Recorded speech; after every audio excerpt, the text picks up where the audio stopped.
പിതാവിന്റെയും പുത്രന്റെയും പരിശുദ്ധാത്മാവിന്റെയും നാമത്തിൽ ആമേൻ. എൻ്റെ പ്രിയപ്പെട്ടവരെ, ഇന്ന് ഏപ്രിൽ 22 ബുധനാഴ്ച.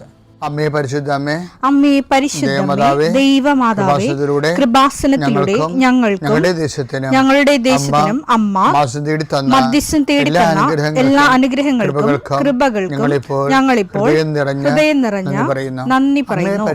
അമ്മേ പരിശുദ്ധമേ, ദൈവമാതാവേ, 2004 ഡിസംബർ 7 ഉച്ചകഴിഞ്ഞ് 2:30 കൃപാസനത്തിൽ സംഭവിച്ച അമ്മയുടെ പ്രത്യക്ഷപ്പെടലിനെ കുറിച്ച് തിരുസഭയ്ക്ക് സമർപ്പിച്ചിരിക്കുന്ന പഠനരേഖകളുടെ മേൽ സഭാത്മകമായ പഠനം ആരംഭിക്കുവാൻ ഞങ്ങൾ പ്രാർത്ഥിക്കുന്നു. അമ്മേ പരിശുദ്ധമേ, ഭൂസ്വർലോകങ്ങളുടെ രാജ്ഞിയായ അങ്ങേയ്ക്ക് ഭൗമസംരക്ഷണത്തിനായി പ്രപഞ്ചപ്രകൃതിയെ തന്നെ തിരുസഭ പ്രതിഷ്ഠിക്കുവാൻ ഈ പ്രത്യക്ഷീകരണം വഴി ഇടയാക്കണമേ. പരിശുദ്ധമേ, ജപമാല മാതാവേ, സകല കൃപാസനം പ്രാർത്ഥനയോടും ചേർത്ത് ഞങ്ങളിപ്പോൾ പ്രാർത്ഥിക്കുന്ന ഈ കുടുംബത്തിന്റെ പ്രത്യേക നിയോഗം പറ മക്കളെ.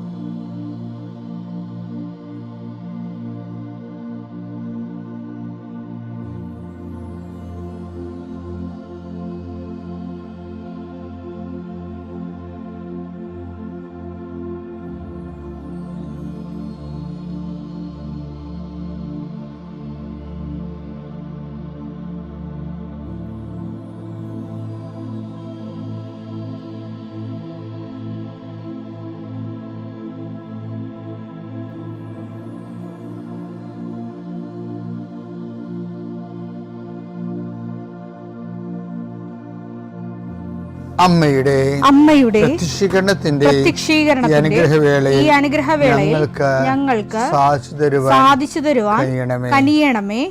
ആമേൻ. വിശ്വാസ പ്രമാണം. സർവശക്തനായ പിതാവും ആകാശത്തിന്റെയും ഭൂമിയുടെയും സൃഷ്ടാവുമായ ദൈവത്തിൽ ഞാൻ വിശ്വസിക്കുന്നു. അവിടുത്തെ ഏകപുത്രനും ഞങ്ങളുടെ കർത്താവുമായ ഈശോമിശിഹായിലും ഞാൻ വിശ്വസിക്കുന്നു. ഈ പുത്രൻ പരിശുദ്ധാത്മാവിനാൽ ഗർഭസ്ഥനായി കന്യകാമറിയത്തിൽ നിന്ന് പിറന്ന് പൊന്തിയോസ് പീലാത്തോസിന്റെ കാലത്ത് പീഡകൾ സഹിച്ച് കുരിശിൽ തറയ്ക്കപ്പെട്ട് മരിച്ച് അടക്കപ്പെട്ട് പാതാളങ്ങളിൽ ഇറങ്ങി മരിച്ചവരുടെ ഇടയിൽ നിന്ന് 3-ാം നാൾ ഉയർത്ത് സ്വർഗത്തിലേക്ക് എഴുന്നള്ളി സർവശക്തിയുള്ള പിതാവായ ദൈവത്തിന്റെ വലതുഭാഗത്തിരിക്കുന്നു. അവിടെ നിന്ന് ജീവിക്കുന്നവരെയും മരിച്ചവരെയും വിധിക്കുവാൻ വരുമെന്നും ഞാൻ വിശ്വസിക്കുന്നു. പരിശുദ്ധാത്മാവിലും ഞാൻ വിശ്വസിക്കുന്നു.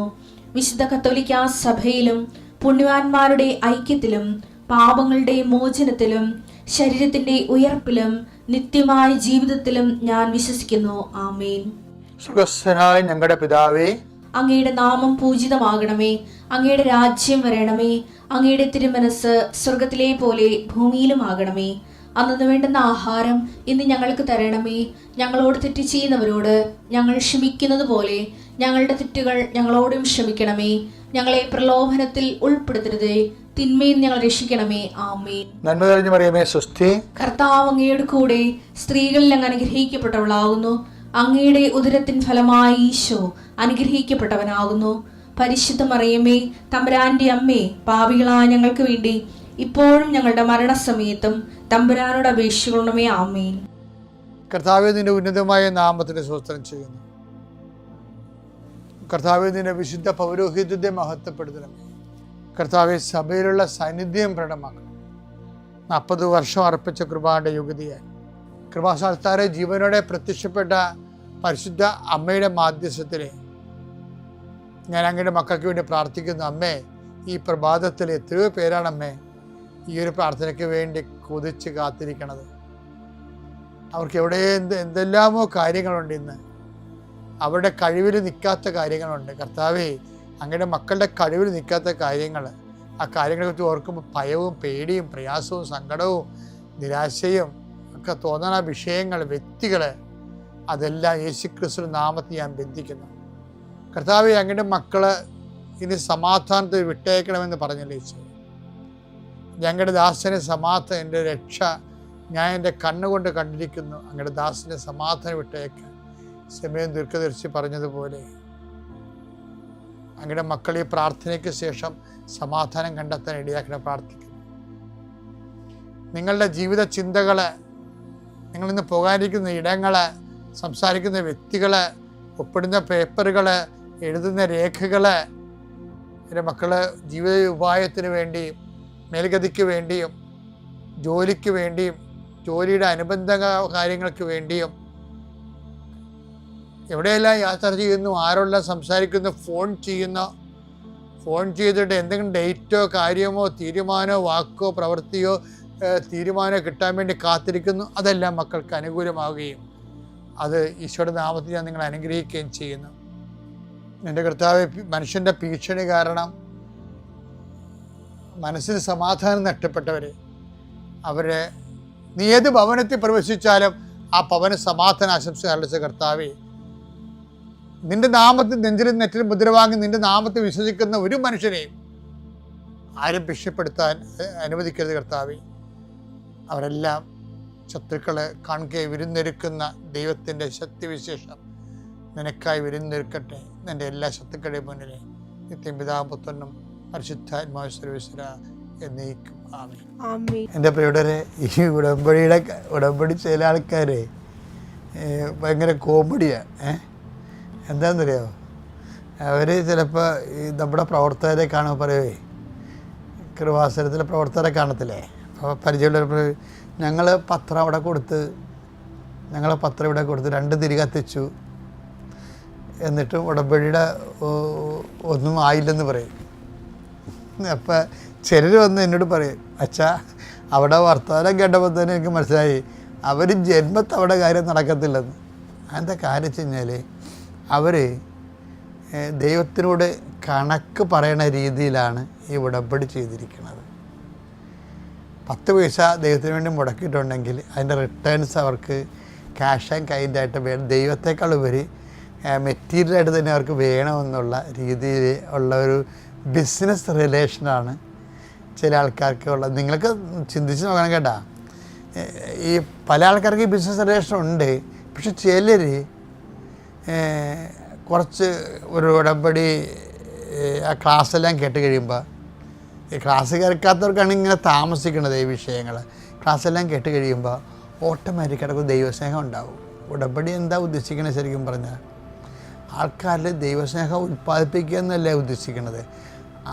കാര്യം ദൈവമാണ് അതിൻ്റെ അകത്ത് കണ്ടൻ്റ് എന്ന് പറയണത് ഉടമ്പടിയുടെ. ഇപ്പം നമ്മൾ ഈ പത്രം കൊടുക്കണത് എന്തിനാ? കർത്താവിനെ അറിയാത്തത് അറിയിക്കാൻ, അറിഞ്ഞവരെ ആഴപ്പെടുത്താൻ. അതെങ്ങനെ ചെയ്യണത് എന്തിനാ? ദൈവസ്നേഹം ഉണ്ടെങ്കിലാണ് അത് ചെയ്യാൻ പറ്റത്തുള്ളത്. അല്ലെങ്കിൽ അത് ടെക്നിക്കലായിട്ട് നമ്മുടെ കാര്യം കാണാൻ വേണ്ടി ടെക്നിക്കലായിട്ട് പോകും, ആ ബിസിനസ്സായിട്ട് പോകും. ആ ബിസിനസ്സായിട്ട് ചെയ്താലും അത് വർക്കൗട്ട് ചെയ്യത്തില്ല. ചിലർ ഇപ്പം ഒത്തിരി പേര് നമ്മൾ കാണുന്നത് എങ്ങനെയെന്ന് അറിയാമോ? നല്ല ഹൈലി എഡ്യൂക്കേറ്റഡ് ആയിട്ടുള്ളവരും പാവത്തങ്ങളും ഉണ്ട്. അവരൊക്കെ ഉടമ്പടി അങ്ങനെ ഉറച്ച് നിൽക്കുകയാണ്. അങ്ങനെ ഉടമ്പടി വലിയ പ്രയോക്താക്കളായിട്ട് നിൽക്കുകയാണ്. അതിൻ്റെ കാരണം വെച്ച് കഴിഞ്ഞാൽ ഇനിയിപ്പം നമ്മൾ കൃപാസനം പൂട്ടിയാലും അവർ ഉടമ്പടി ജീവിച്ചുകൊണ്ടിരിക്കും. അതെന്താ കാര്യം വെച്ച് കഴിഞ്ഞാൽ അവർക്ക് മനസ്സിലായി ദൈവസ്നേഹത്തിൻ്റെ സത്യസന്ധമായ ഒരു സുവിശേഷ പദ്ധതിയാണ് ഇതെന്ന് മനസ്സിലായി. അപ്പം അതുകൊണ്ട് അങ്ങനെ ചിലർക്ക് ഇതിലൂടെ ദൈവത്തെ അവരുടെ ജീവിത ആവശ്യത്തിൻ്റെ അപ്പുറത്ത് ദൈവത്തെ കണ്ടെത്തി കഴിഞ്ഞാൽ അപ്പോൾ ദൈവത്തെ കണ്ടെത്തി ദൈവത്തിൻ്റെ ഭയങ്കര രസം എന്ന് പറഞ്ഞാൽ എന്തറിയാമോ? അപ്പോൾ അതായത് ഞാൻ നിങ്ങളോടൊരു രഹസ്യം പറയാമല്ല. അതായത് ഇപ്പോൾ നമ്മുടെ കരിസ്മാറ്റിക് കാലഘട്ടങ്ങളിലെ ഉണ്ടായതിനേക്കാളും പ്രസൻസ്, അതായത് ദൈവത്തിൻ്റെ സാന്നിധ്യം, ദൈവം നമ്മുടെ കൂടെ ഇന്ന് ഒരു നിരീശ്വരവാദിയായ കുട്ടി, ഇന്നിപ്പോൾ ഇത് റെക്കോർഡ് ചെയ്യണ സമയം എന്ന് പറഞ്ഞത് തിങ്കളാഴ്ച ആണ്, മറ്റന്നാളത്തെയാണിത് ഇപ്പോൾ റെക്കോർഡ് ചെയ്യണത്. ഇപ്പോൾ ഇന്നൊരു നിരീശ്വരവാദിയ പെൺകുട്ടി, അവളെന്താ നിരീശ്വരവാദിയായത്? അവൾ പറയണ ഞങ്ങളുടെ വീട്ടിൽ ഭക്ഷണവും ഇല്ലായിരുന്നു, ഭയങ്കര പാടായിരുന്നു, എനിക്ക് സമാധാനമില്ല, പിന്നെ ദൈവത്തെ ഞാൻ കണ്ടിട്ടുമില്ല, എൻ്റെ കൂടെ ദൈവം ഇല്ല, അപ്പോൾ അതുകൊണ്ട് ഞാനെന്തിനാണ് വിശ്വസിക്കണത് എന്നുള്ള രീതിയിൽ വെറുപ്പും ദൈവത്തോട് ദൈവം എന്നുള്ള ആശയത്തോട് തന്നെ അവർക്ക് അങ്ങനെയാണ്. പക്ഷേ അവളെ ഒരു പ്രത്യേക സാഹചര്യത്തിൽ അവളുടെ അമ്മ ഉടമ്പടി എടുത്തു. അതിനുശേഷം അവൾ ഉടമ്പടി എടുത്തു കഴിഞ്ഞപ്പോൾ പെട്ടെന്ന് അവൾ പറയാതിരുന്നൊരു രോഗം, അവൾ സമൂഹത്തിൽ അതിൻ്റെ പേരിൽ ആക്ഷേപം മേടിച്ചിരുന്ന രോഗം പെട്ടെന്ന് മാറി. അതങ്ങനെയാണ് അമ്മയുടെ ഉടമ്പടി അത് വെച്ചിട്ടുണ്ട്. ഇവളുടെ കാര്യം ഇവളറിയാതെ വെച്ചിട്ടുണ്ടായിരുന്നു. അപ്പോൾ അവൾക്ക് അത് മനസ്സിലപ്പോൾ ഇവൾക്ക് തോന്നി, എന്നാൽ ഞാനും കൂടി ഇപ്പോൾ ഉടമ്പെടുക്കാമെന്ന്. പക്ഷെ ഉടമ്പെടുക്കുമ്പോൾ ഇവൾ തിരികെത്തിക്കുമ്പോൾ ആരോ പുറകിൽ നിൽക്കും. ഇത് പല പ്രാവശ്യമായപ്പോൾ അമ്മയോട് പറഞ്ഞു, അമ്മേ ഞാൻ തിരികെത്തിക്കുമ്പോൾ ഏതോ ഒരു നിഴല് പുറകെ നിൽക്കുന്ന എനിക്ക് നല്ല ശരിക്കും ഫീൽ ചെയ്യുന്നുണ്ട്. അപ്പോൾ അമ്മ പറയും, അത് മാതാവ് അടിയെന്ന് പറയും. അപ്പോൾ ഇവർക്ക് സുഗന്ധാഭിഷേകം വരും. അതായത് നമുക്ക് ഇപ്പോൾ പറയുമ്പോൾ, ഇപ്പോൾ കഴിഞ്ഞ ദിവസം ഒരു ഡോക്ടർ സാക്ഷ്യം പറഞ്ഞ് ഞാൻ കൃപാസനത്തിലോട്ട് വരത്തില്ലായിരുന്നു. ഞാൻ വരാത്തതിൻ്റെ കാരണം ഇത് ചില കാര്യങ്ങൾ ലോജിക്കല്ലാത്തത് കൊണ്ടാണെന്ന്. അത് ആ ഡോക്ടർ പറഞ്ഞത് ശരിയാണ്. അവർക്കിപ്പോൾ ജീവിതാനുഭവം ഉണ്ടായപ്പോൾ ഇപ്പോൾ അവർ ഡോക്ടറേറ്റ് എടുത്തപ്പോൾ കഴിഞ്ഞപ്പോൾ 8 കൊല്ലം കിട്ടാതെ ഡോക്ടറേറ്റ് ഒറ്റ ഉടമ്പടി കൊണ്ട് കിട്ടിക്കഴിഞ്ഞപ്പോൾ അവർക്ക് വിശ്വാസമായി. പക്ഷേ അതല്ല അവർ പറയണത്, കൃപാസനത്തിലെ ചില കാര്യങ്ങൾ ലോജിക്കല്ല ശരിക്കും പറഞ്ഞാൽ. കാര്യം നമ്മൾ ലോജിക്കും കൊണ്ടിരിക്കുന്നവർക്ക് ചില സമയത്ത് അത് അങ്ങനെ ഫീൽ ചെയ്യാൻ സാധ്യതയുണ്ട്. കാര്യത്തിൽ ഇവിടെ എല്ലാം ഇങ്ങനെ ടാഞ്ചിബിളല്ലേ, നമുക്ക് ദൈവത്തെ തൊടാവുന്ന രീതിയിലാണ് ഉടമ്പടിയുടെ എല്ലാ വർക്കൗട്ടിങ് ഇങ്ങനെ നടക്കുന്നത്. അപ്പം അതുകൊണ്ട് എപ്പോഴും എൻ്റെ സഹോദരങ്ങളെ കണക്ക് കൂട്ടി, ഇപ്പം കർത്താവ് തന്നെ ഇതിനിങ്ങനെ ഒരു നിലപാട് തന്നെ ദൈവത്തോട് കണക്ക് പറയുന്ന ആൾക്കാരോട്, അവരാണ് ഈ ഉടമ്പടി ഗതി പിടിക്കാൻ കിടക്കണത്.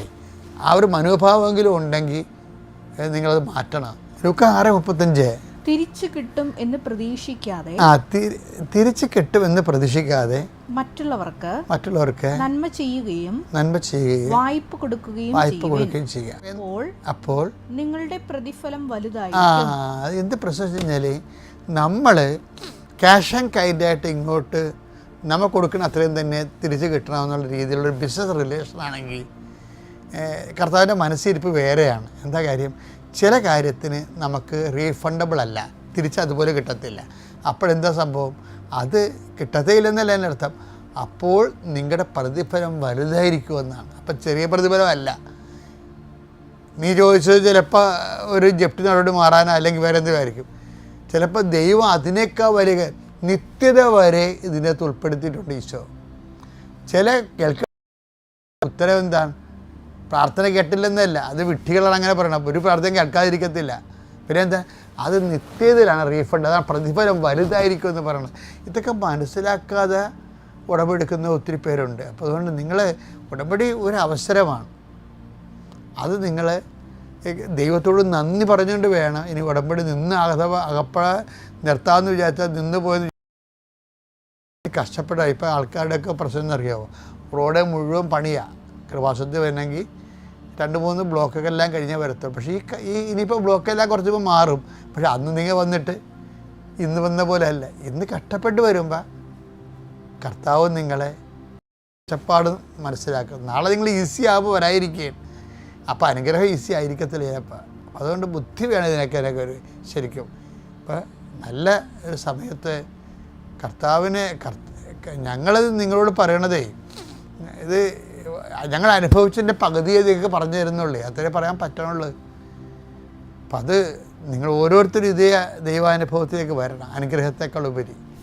ദൈവം നിങ്ങൾ അനുഗ്രഹിക്കട്ടെ. പിതാവിൻ്റെയും പുത്രൻ്റെയും പരിശുദ്ധാത്മാവിൻ്റെയും നാമത്തിൽ.